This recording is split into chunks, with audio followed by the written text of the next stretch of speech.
Buonasera a tutti. Good evening, everyone. My name is Gabriella Maletti, and I'm the Director of Special Programs at the National Italian American Foundation. Thank you so much for joining us tonight. Just a quick note before we get started. Everyone's audio and video is turned off. Only the panelists will be visible during tonight's presentation. Lauren will be taking questions from the audience after her official presentation, so please use the Q&A function at the bottom of your screen to ask a question.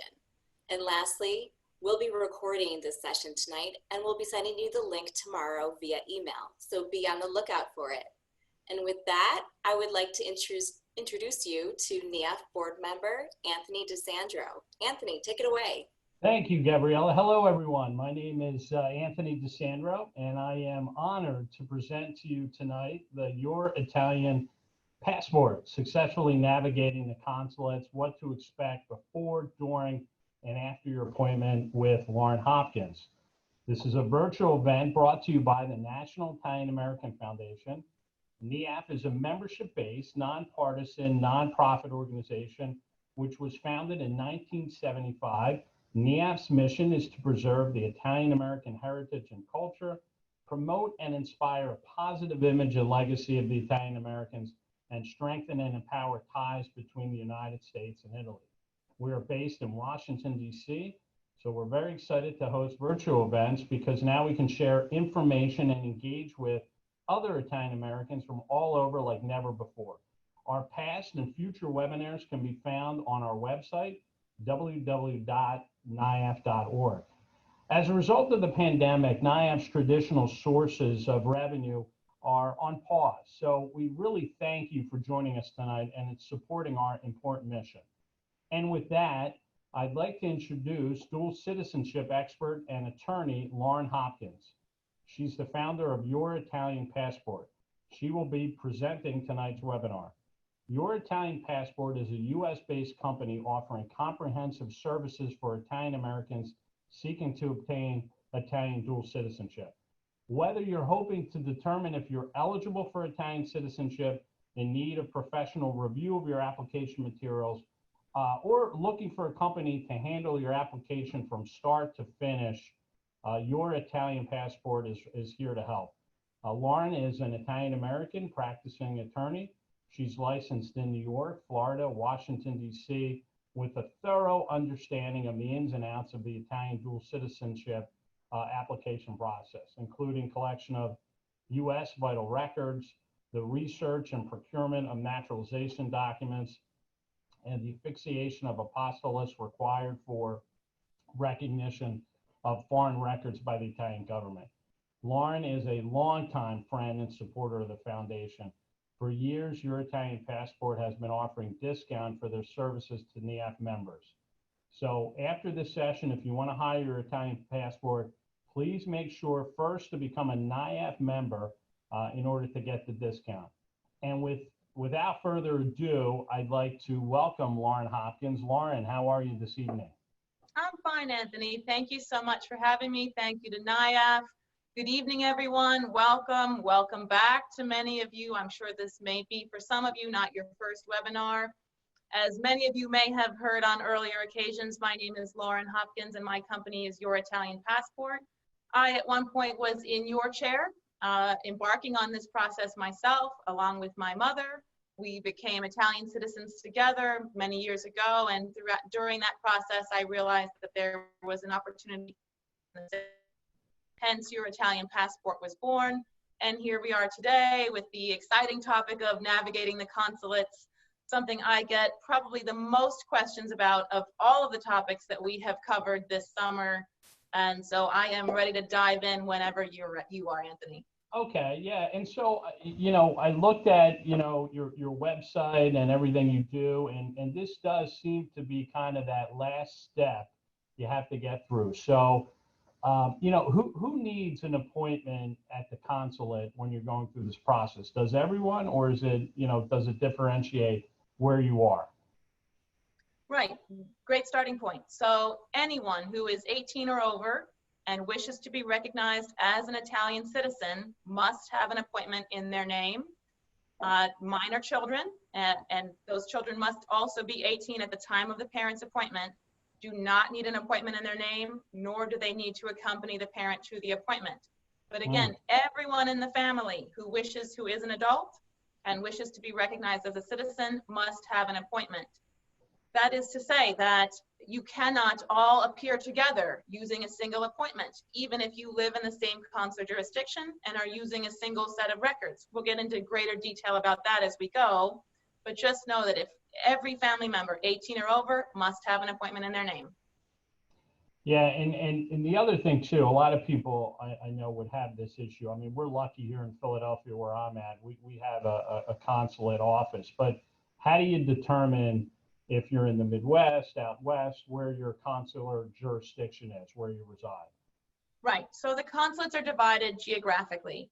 And for many of you, it may be somewhat obvious as to which consular jurisdiction you fall under. If you live in Philadelphia and are aware, for instance, as you are, that Philadelphia has a consulate, yes, of course, you may be thinking that must be where I present my citizenship application.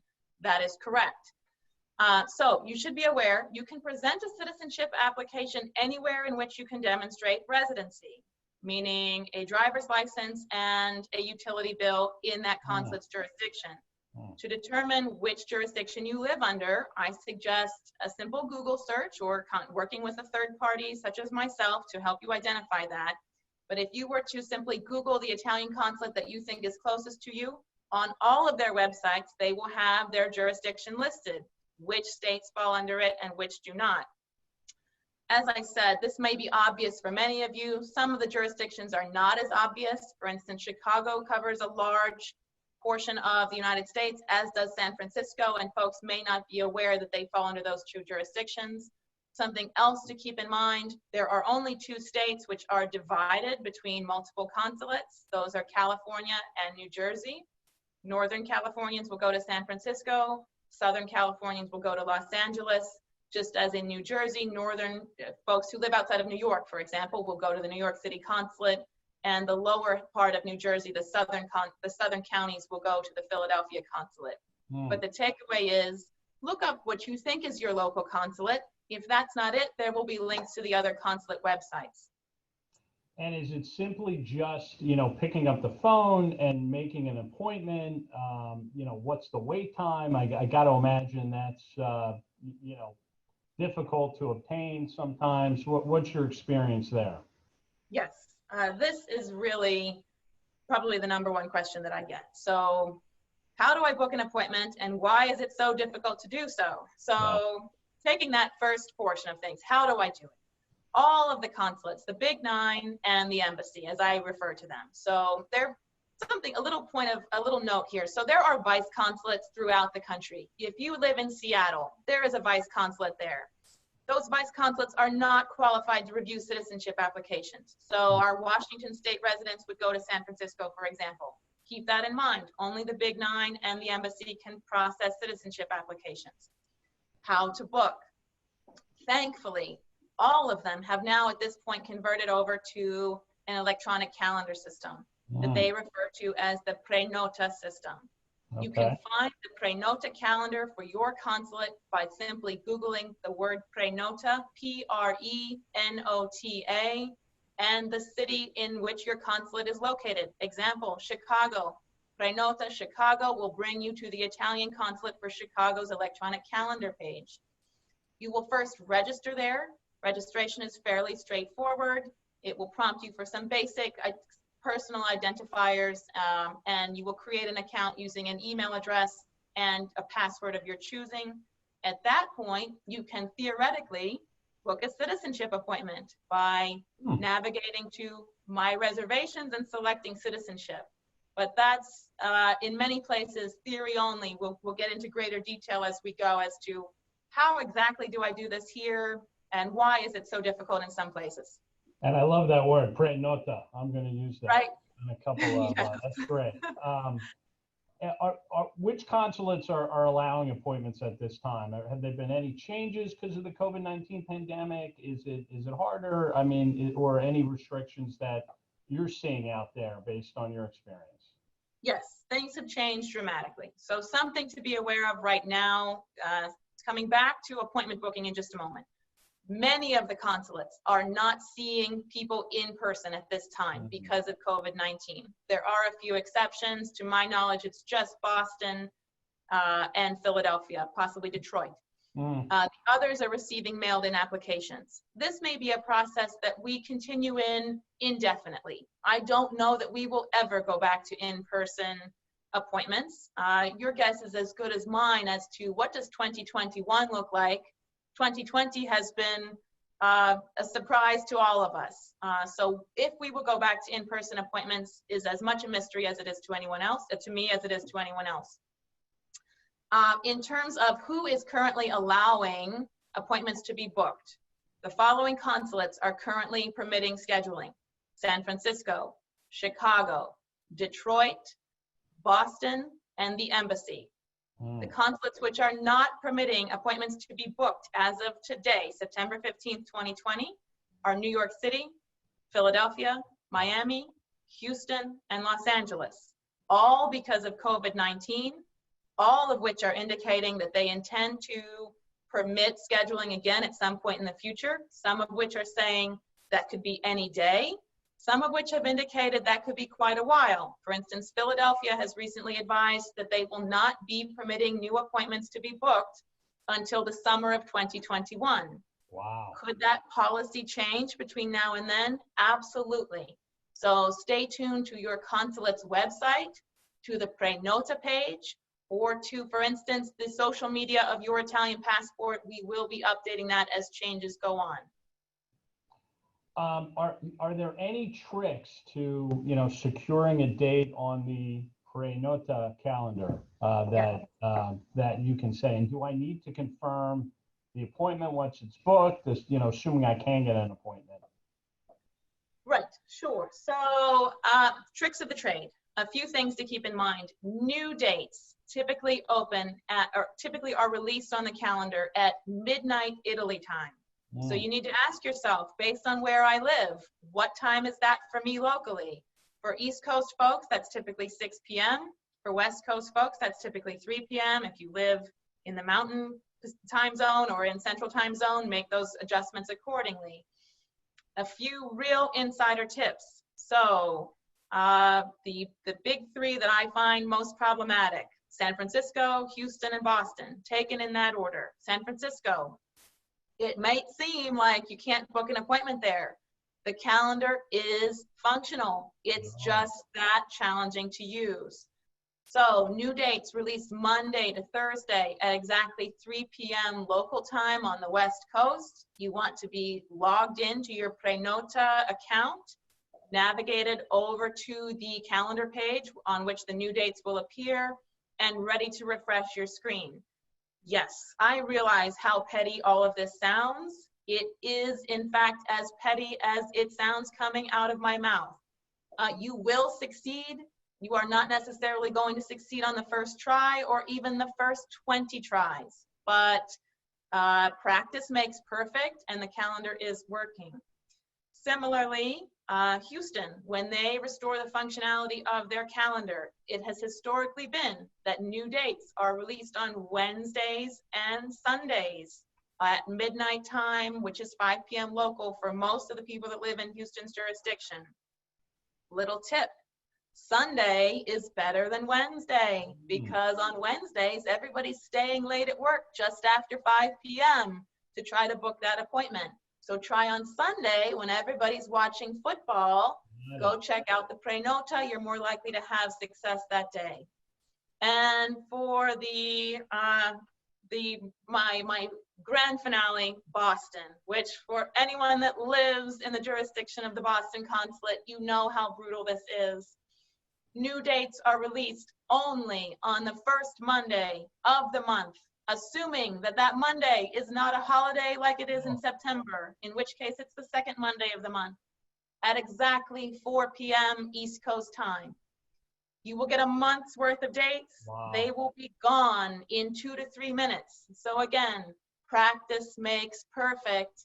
And also, don't beat your head against the wall trying to find a date on Tuesday morning at 8 a.m. It won't be there. 4 p.m., first Monday of the month.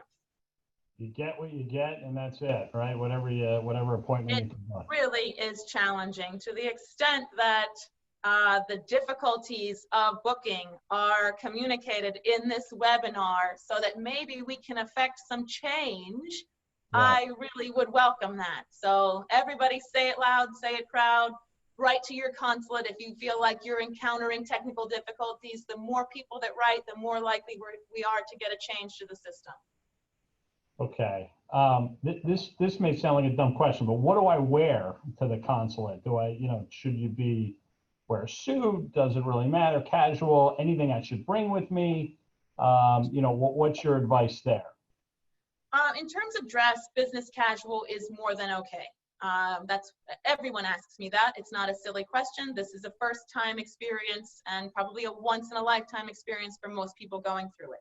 Business casual, you'll never feel uncomfortable. In terms of what to bring, so this is something that you may not find on third-party websites. You would find it on ours. But what I tell all of our clients is this: you need to have with you your U.S. passport, your driver's license, a utility bill with an address on it that matches the address on your driver's license. Yes, that can be something that you print online. You don't actually have to have your bills mailed to your home. And lastly, a money order. The amount of the money order is always 300 euros, but that dollar equivalent changes quarterly. So for instance, in this quarter, that dollar equivalent is $330. That could change by a matter of a few pennies, perhaps, on October 1st. So those materials, in addition to the documents that comprise your application, are what to bring with you when your appointment, which you will get, does indeed come around. And I want to just make one little extra note so that people don't miss this. You are required to confirm your appointment as it gets near. Between 3 days and 10 days out from the date of your appointment, you will want to go back into the pre-nota system and confirm your appointment. You can't do it any earlier than 10 days ahead. If you get within 72 hours of your appointment and you haven't done it, the consulate will cancel your appointment. No questions asked, and you have to go back to the 2-year wait list that applies at most consulates. So confirm your appointment. Wow, that's great. That is great advice. That really is great advice. And that's a great tip. So walk us through kind of a typical meeting. Who are we going to meet with? I assume the appointment could be in English. Is that always the case? Are they going to require you to speak Italian? What's your feedback there? Sure. So this meeting is going to take place with an Italian official posted at the consulate, and that person will be the person assigned to review citizenship applications. At some consulates, there's only one person on staff with that task. At the consulates that see more of these applications, there can be more than one person. So it's not always certain who you will meet with, even if certain officials have been there for many years. The meeting should go on in English.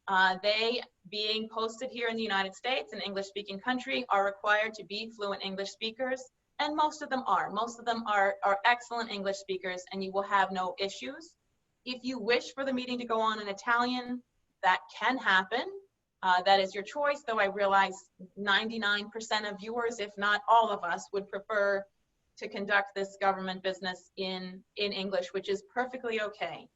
A few things to note. So you may encounter some eye rolling. They may ask you, do you speak Italian? And if the answer is no, or just a little bit, yes, there may be a little bit of eye rolling in this. Let that roll off your back. But more importantly, you are embarking on an Italian citizenship process. I strongly encourage everyone considering this to enroll in a school of study or course of study, whatever your method is, as that will only enrich your experience. And it will also ingratiate you with the consulate if you do speak a little bit of Italian, because as we know, it's all about personal relationships when it comes to Italy. And you touched on this a little bit, but during the appointment, they're gonna ask about, I assume, why we want to become a citizen, various other things. Anything to note? I mean, are they going to ask us to denounce Satan, all that kind of stuff? I mean, what's the process there? If something like that comes up, call me. We need to get the supervisor into the room quickly. But no, none of those things should be going on. There should be no language exam. There is no civics test. There should be no grilling you as to why you want to do this. Any answer that you have to that question is an okay one. There's no wrong answer to that. This meeting is to go over your citizenship application, the documents themselves that demonstrate your lineage and your unbroken chain of Italian citizenship between your closest Italy-born ancestor and yourself. The Italian consulate officer will go through with you page by page each of your documents, making sure that they're in the proper format, they have the apostilles affixed where necessary, that the Italian translations associated with them are proper, and most importantly, that they understand your family tree and understand your unbroken chain of Italian citizenship. This is also their opportunity to identify in your application any sort of name or date discrepancies or missing records that rise to the level of needing changes to be made to those documents, additions to be made to your application to account for discrepancies or other missing records, and to give you that feedback to let you know this is an application I can grant as it is, or no, it's not an application that I can grant as it is. You must make the following changes. And, you know, once the meeting has, you know, completed and you're sitting there and it's concurred, is there anything you should make sure you have before you leave and get any kind of feedback in connection with the meeting before you leave the consulate's office? Sure. What I tell all clients is this.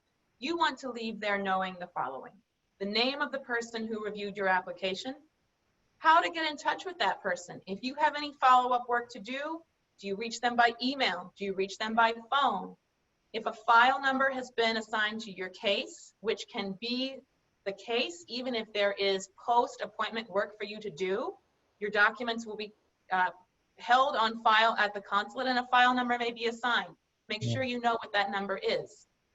Also, you want to know from them, okay, where does my application stand? Has it been accepted the way that it is? Is there work for me to do post-appointment? If there is, that must be reduced to writing for you. It is not okay for a consulate official to advise you to make changes to your application orally and not commit that to writing. Wow. Insist on it if they seem to not want to provide it, because remember, not only might you forget exactly what they said, but they will absolutely forget within a few minutes of you leaving. And so if you make changes to a document and send it in, they may say, I don't recall what I told you to change about this application. So make sure you have something in writing. Also, a few other things to make sure that you know. Get some sort of receipt of them having accepted your payment, that they have taken your money order. And also, what is a reasonable timeline by which you can expect to receive communication from the consulate about your application, assuming there are no changes for you to make post-appointment? And, you know, if there are changes, or if they say, hey, we want you to update the application, you know, what happens there? Do you update the application? Does this mean now you got to set up a whole new appointment in the future? Because I've heard that's happened as well. What's your thoughts there? Sure. This is a big fear of a lot of people going into this process, and I tried to diffuse that whenever possible. In all likelihood, being asked to make changes or additions to your application will not lead to needing a new appointment. I know of only one consulate that requires that, Houston, between you and I, that requires a follow-up appointment if changes have to be made to your application. Hopefully their policy will change as well, and they will adopt the same policy that the others have, which is that these additional documents, these amended documents, are something that can be mailed into the consulate after your appointment for association with your application. So there's no going back to that wait list, waiting another 2 years, etc. So don't have that big fear. You have, just as they do, which is both good news and bad, the consulate has up to 2 years after your appointment to process it, meaning that they don't have to send you a citizenship letter for 2 years post your appointment. But On the flip side of that, if you do have changes to make to your application, you also have the same window of time to submit those materials without any detriment to your application status. So you have a nice long window to make changes. You should be able to mail any sort of amended materials into the consulate without having to appear there again. So don't be discouraged about starting the process for fear that you might have to address name discrepancies that you know exist in your family records. Those are things that can certainly be overcome after the appointment if in fact you do have to do that and you have ample time to get it done. What happens to the application after the appointment? And you talked about this a little bit. They have 2 years to process it, but generally, how long does it take? Is there a way you can track the status of your application? Do you call? What happens there after your meeting? Because this is another thing. You get through the meeting, and now it's what happens next. Sure. All good questions, because that is totally opaque. There's no information about that on any consulate's website. The answer is the processing of the application begins, meaning that some of the records will be sent to your ancestral town of birth, meaning that you will forever, your birth record will make that journey. You will forever hereafter have an Italian birth record in your name, in your ancestor's town. Wow. Other documents will stay at the consulate. And once the materials get to Italy and those Italian equivalents are created, the municipal office there, the comune, will alert the consulate that materials have been received, Italian equivalents created, the applicant's birth record is now registered here with us. You can release the citizenship letter. That's the process in a nutshell. If you ask me, there's nothing about it which should take anywhere near 2 years. And in fact, it doesn't for many of the consulate officials. The weight is really dictated by the workload of the person who reviews your application. How many applications are on their desk ahead of yours, granted but unprocessed?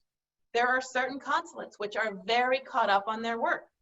Some of them have gotten ahead during the COVID closure and are turning around citizenship letters in 30 days time, or 3 months time, 6 months time. Others are taking the full 2 years. You cannot force the consulate to act until that 2-year mark has been reached, at which point you can request immediate action on your application if they have exceeded the 2 years afforded them under law. And checking up on your application during the processing time. Yes, you can certainly do this. That's why it helps to know, who did I meet with and how do I get in touch with them? Because you and only you, the applicant, can have information about the status of your application. A third party, an attorney like myself, cannot ask on your behalf. So you must ask directly for the status of your application.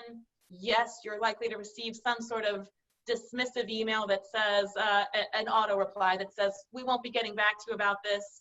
But chances are, be patient. You are likely to receive a response.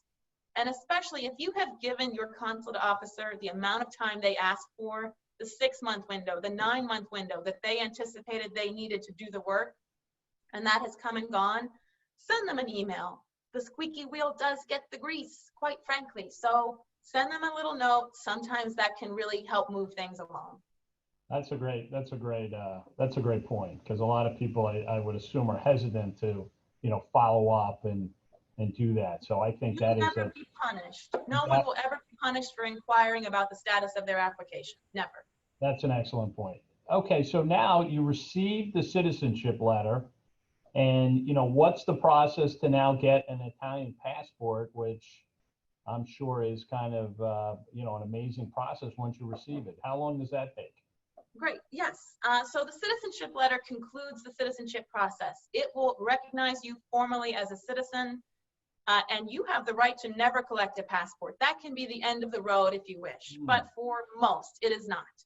There will likely be instructions and guidance about the fact that you have the right to collect a passport in your citizenship letter. But if there is not, just know this. We go back to the prenota page. The same system that we use to book the citizenship appointment is the system we use to book the passport appointments. Okay. This time, you will log in. You're already a registered user.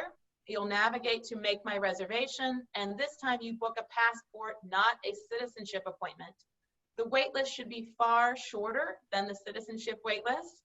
The bulk of this process is becoming a citizen. Getting a passport is just one of the rights of a citizen. It really should be called Your Italian Citizenship instead of Your Italian Passport, but that's not as catchy. So getting the passport is quite easy. On the date of your passport appointment, you'll go back into the consulate with your citizenship letter, the application form for the passport, 2 passport-size photos that you can get at your local CVS, for instance, and payment for the passport booklet, and you will walk out with it that day. Wow. Point of note, so most of the consulates are not entertaining passport appointments right now because of COVID-19, unless you can demonstrate that your need for one is an emergency. So be patient with them. Your guess is as good as mine as to when they will resume that service, but as face-to-face interactions start to take place throughout the country with more regularity, perhaps after a vaccine, we should expect the passport service to come back on in terms of availability. If you need to get to the Amalfi Coast as soon as possible, would that be an emergency in this case? I think so. They disagree. You know, I see a lot when I started looking into this process. I think, you know, the Italian government has this acronym AIR. What is AIR? And I don't even know if I'm pronouncing it right. And then, you know, I think it's a record base. And what do you do if you have a child, if you're married, divorced? How does that whole process work? Which I think is after you become a citizen, right? Yes. So the AIR, also pronounced AIRE, is the Okay. acronym for the network of us Italian citizens living abroad. So as Italians living in the United States, we are considered abroad because we don't live in Italy. And so we are within the network of the consulate that covers our area of residence. So AIRE, or AIRE, is the acronym for the network of Italians living abroad. The nexus for your network will be the consulate covering your area of residence. The consulates should be completing your registration in the AIRE as part of the processing of your citizenship application. So there theoretically shouldn't be an additional step for you to take to be registered in the AIRE. That's part of becoming a citizen. The consulate wants to know that you live in their jurisdiction so that they can send you things like election ballots. Anybody who's a citizen on this video knows that a ballot recently came out, a referendum rather just came out. For instance, mine comes from the Miami consulate. I want them to know that I'm here because I want to vote in something like that. Similarly, if you move from New York to Los Angeles, for example, you will want to alert both consulates that you're moving so that your AIRE registration gets transferred from one consulate to the other. The other important reason for this is because once we are Italian citizens, we have a civic responsibility to keep the consulate up to date as to changes in our civil status, marriages, divorces, the births of children, etc. And so once you are a citizen, you can go back into your passport, your nexus for your area of your consulate, your nexus for your area of residence, to notify them of these changes by presenting that documentation. So for instance, if you get married, one of the first steps in your spouse's process is for you to go into your consulate and register your US marriage record with Apostilles, an Italian translation. They will send it over to your ancestral town of birth where your birth record already is, and that's the first step in your spouse's process. Similarly, if you have a child, you want to alert the consulate as to that, not because you want them to have tabs on everything that's going on in your life, but because registration of a minor child's birth record has the effect of having that child recognized as a citizen. So do that for them before they turn 18. If they were to turn 18 and it hasn't been done, they have to get on Prenota and book a citizenship appointment for themselves and to go through the long wait that you have done on their behalf. So those are the reasons to stay current on your AIRE registration so that the consulate can send you election ballots. The consulate also is responsible for taking care of getting these documents that you bring to them over to Italy to keep you current and to introduce new citizens as they come into your family so that they don't have to go through this same process that you're going through. Wow, that's great. That is a great tip as well, because a lot of people don't know that, and you could circumvent having your kids go through this process again by just updating the records. Exactly. That's excellent. And thank you for answering those questions. Very, very helpful. No And I problem. learned a lot. And, maybe now is a good time to maybe open the floor to some questions from our audience. We ask that you use the Q&A function at the bottom of your screen to type out and ask your questions. And Gabrielle is going to monitor some of the questions that are coming in. Yeah, and we've had so many questions, so thank you so much for everyone's participation. My team and I were trying to get through all of them. We probably won't get to all of them, but Lauren, one question I've seen a lot coming through is people that already have scheduled appointments. This was way before pre-COVID, like Miami, Philly, Chicago. These were all appointments that have already been scheduled for 2021. And technically those consulates are closed. Do you know if they're going to honor those appointments? So a point of clarification. So New York and Philadelphia, for example, two consulates that are not currently allowing new appointments to be made are still receiving applications for those who have appointments currently scheduled. They have, New York has converted to a mailed-in application system. Philadelphia is still seeing people in person. So even though the calendars are not allowing new appointments to be made, those of you with appointments will still be submitting your applications in one of those two ways. Those of you in New York who initially had your appointments canceled, similar to what is still going on in Miami, where they are still canceling appointments, you will be contacted by the consulate either to reschedule or to alert you that you can mail in your application. There are quite detailed instructions for mailing in the application, at least to New York. So be mindful of that. It's available on their website. It should be sent to you if they communicate that to you as a link as well. But the answer is, assume that your application will go in as scheduled if you have an appointment later in 2020 or in 2021. The only consulates that I know right now are still canceling are Houston and Miami are currently canceling currently scheduled appointments with the advisement that they will be in touch at a later point in time. Great question. Yeah. Another question is that, let's say you have a set of siblings that are, of an adult age, so they're applying technically by themselves, but they're sharing the same documents. How does that go? Do they go to the do they go to the appointment together? Are these two completely separate cases? If those documents get sent to Italy, how does it all work out? So two points here. So number one, family members, parent, child, and siblings can use a single set of ancestral records that they have in common as long as they are applying at the same consulate. So brother and sister who both live in the jurisdiction of Chicago, yes, a single set of records can be used. Before we dive into the semantics of that in terms of scheduling appointments, please know that brother, sister, one in Chicago, one in Los Angeles, must each have their own set of ancestral records. They will not honor one another's work. So go into that knowing that you need as many sets of records as there are consulates to which you are submitting applications. Now, to focus on submitting applications for multiple people at the same consulate. Yes, please, everyone book an appointment in your name. You do not have to have these appointments on the same day. They don't even have to be within the same month. And given how difficult it can be to schedule at certain consulates, that's very possible and likely to happen to you.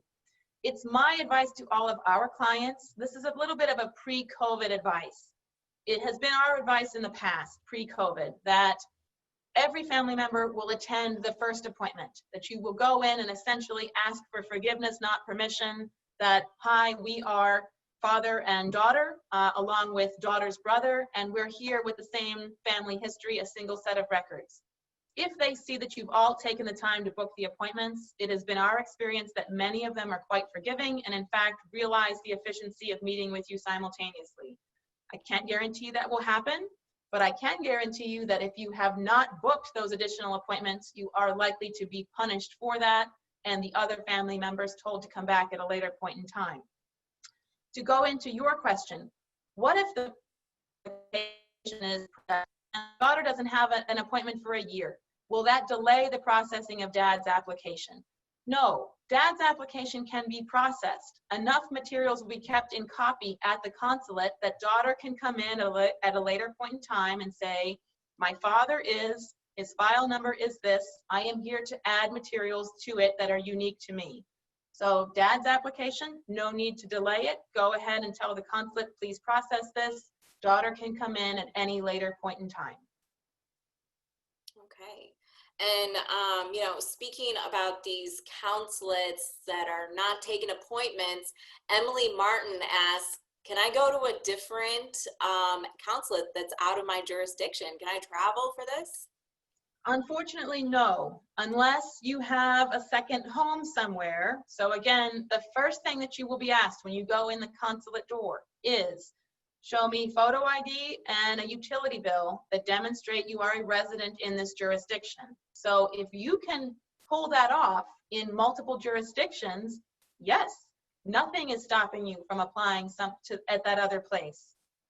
So you can do that to the extent that you can still meet those requirements.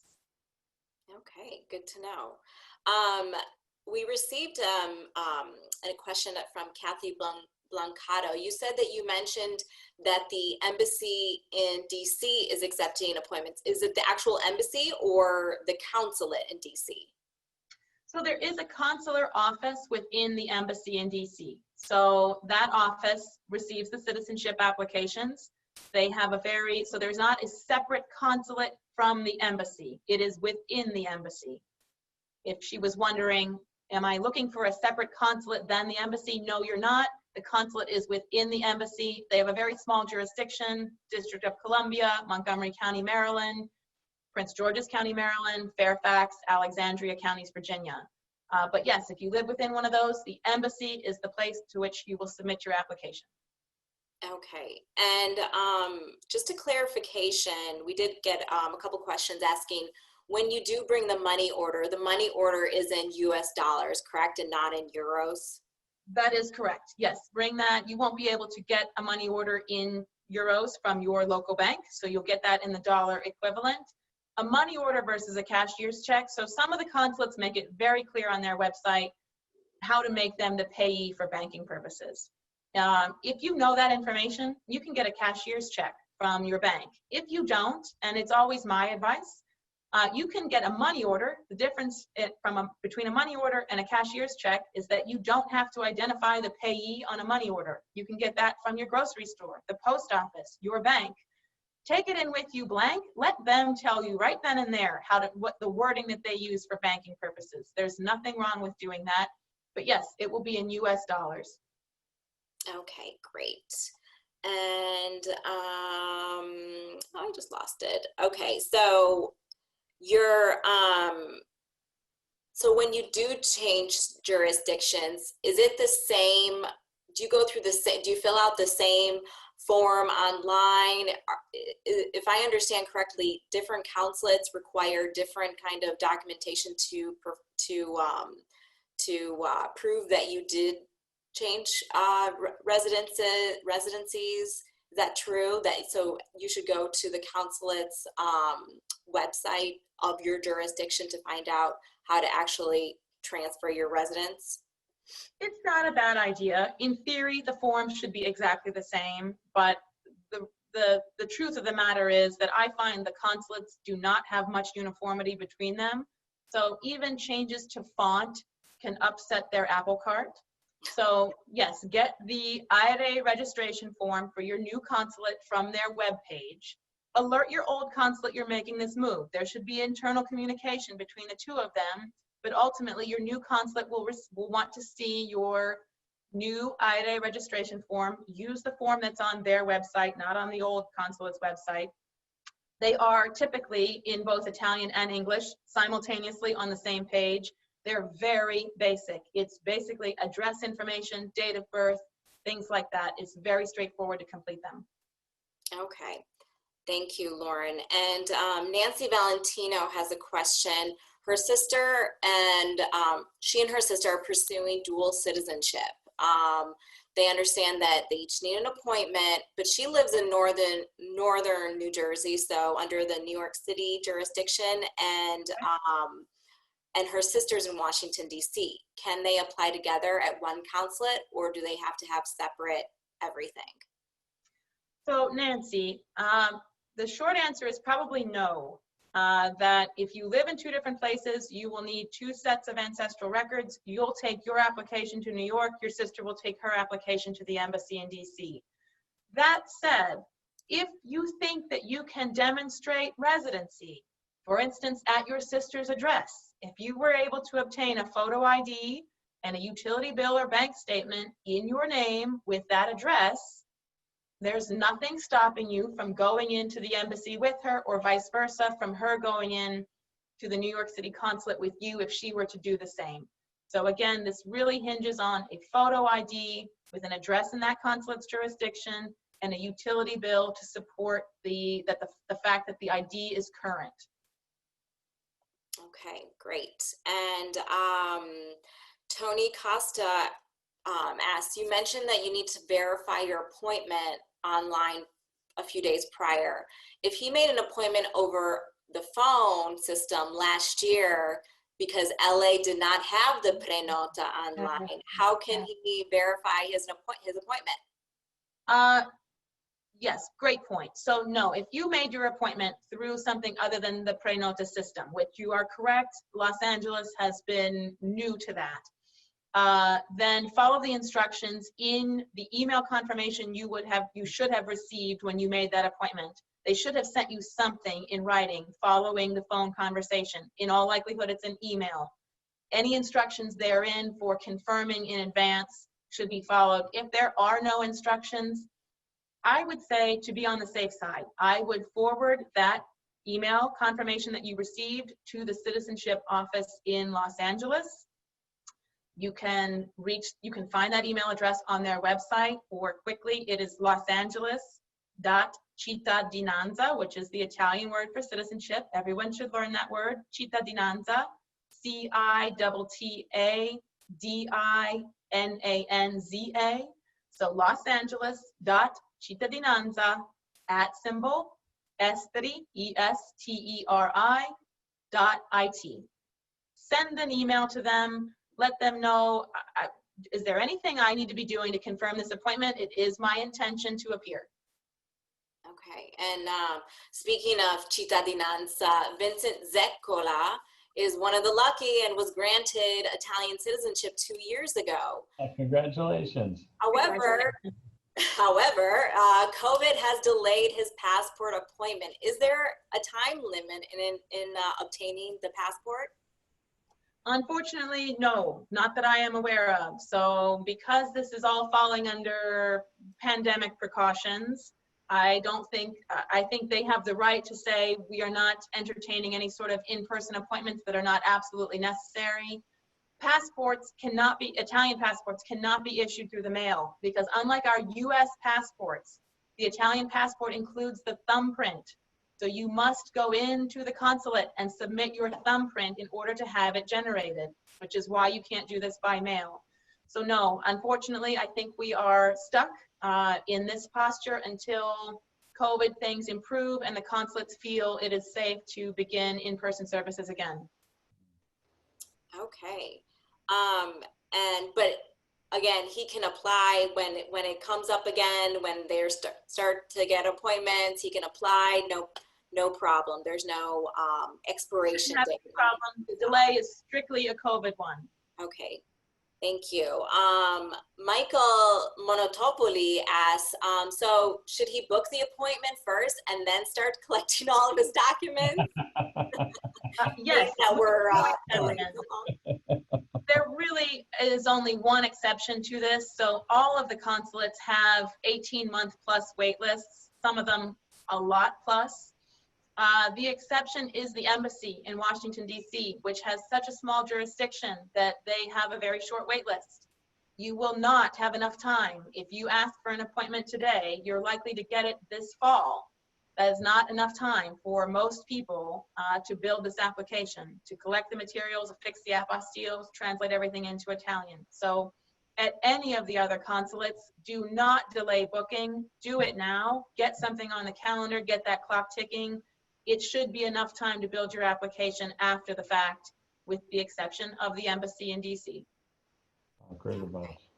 That is great advice, Lauren. And just, we did have a couple questions in terms of your Italian passport services. Do you accompany your clients on these appointments and, stand strong before the Italian consulates for them?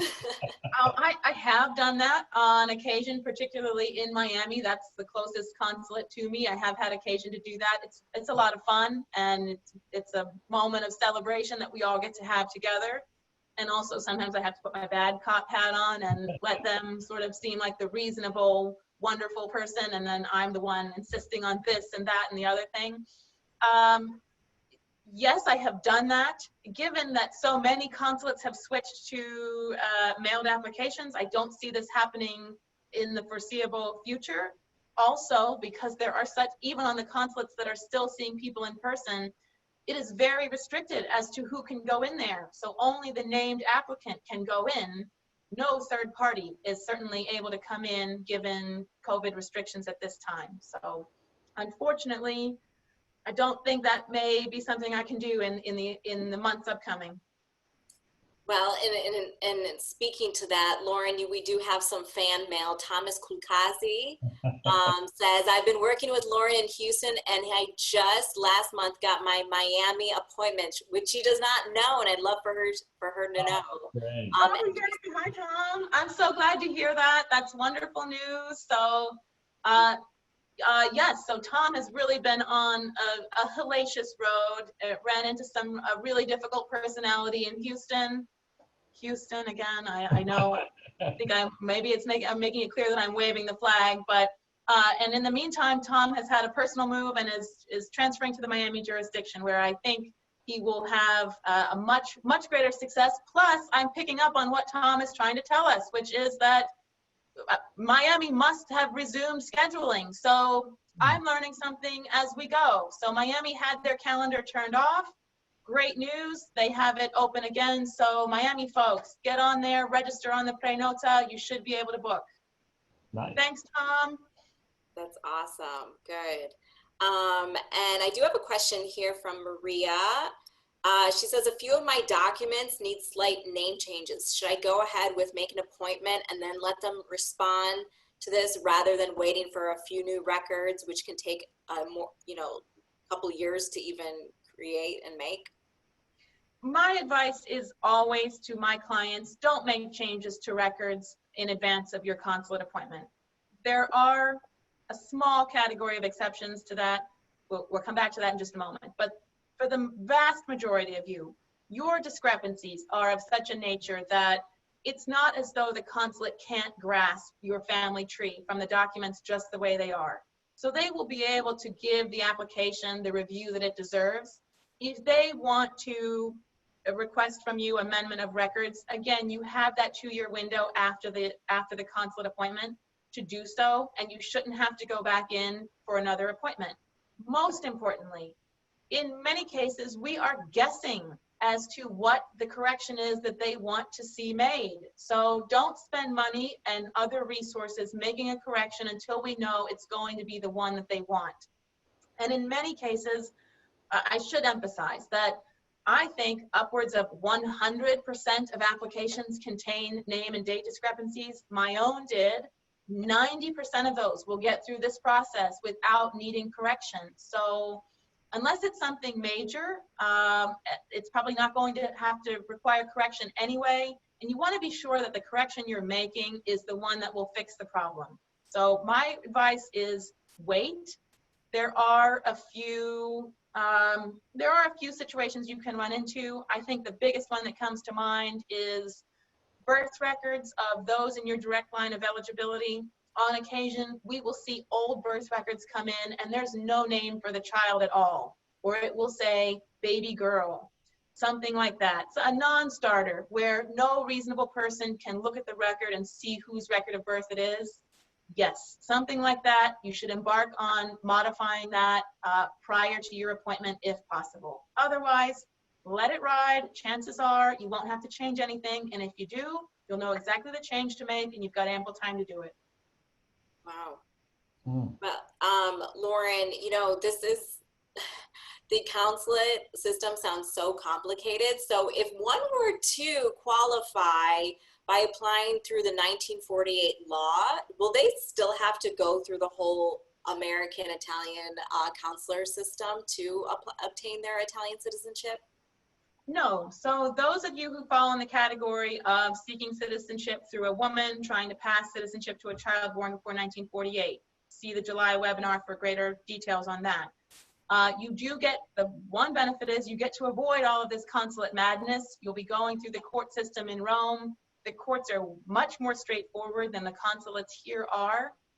But you should be aware of this, that if you have a path available to you that takes you through the Italian court system, but you also have a path available to you that takes you through the consulate system, and those paths overlap, I know that's not exactly clear, but let's look at it this way. So if both of your grandparents were born in Italy and both naturalized after the birth of your father, who is the person in between you and them in your citizenship, if they are, thus they are both viable sources of citizenship for you. If you decide to take that application to Rome, the judge in Rome will say, show me the naturalization record for grandfather. I want to know that this petition is not a waste of the court's time, and that you otherwise don't have a path that you could have taken through the consulates in your home country, that is the US. So I know the consulates are headache inducing. The court is there if you need it, not just if you want it. So be careful about that. Plus, costs alone may be enough to say, I'm gonna stick with the consulate system.